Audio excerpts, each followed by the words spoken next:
இந்திய சினிமாவில் மிகவும் பிரபலமான பாடகிகளில் ஒருவர் சின்மயி.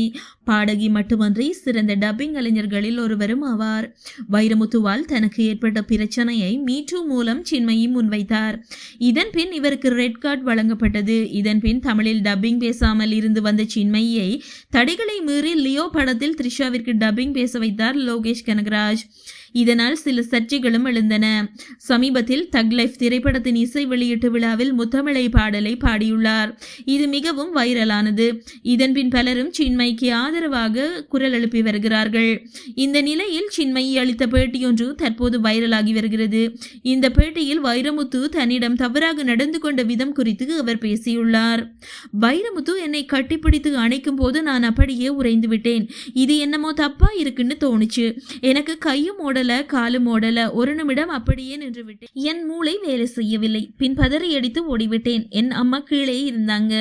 என் அம்மா அங்கு இருக்கிறார் என்று தெரிந்துதான் அந்த ஆளைப்படை செய்தார். அம்மா என்ன எப்போதும் தனியே விட மாட்டாங்க. மேலே தானே இருந்தாங்க. எனக்கு இப்படி நடந்தது என்று என் அம்மாவிடம் சொன்னேன்.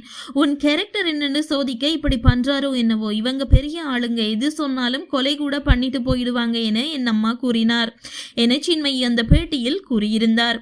இது சின்மயி அளித்த பழைய பேட்டியாக இருந்தாலும் தற்போது வைரலாகி வருகிறது என்பது குறிப்பிடத்தக்கது.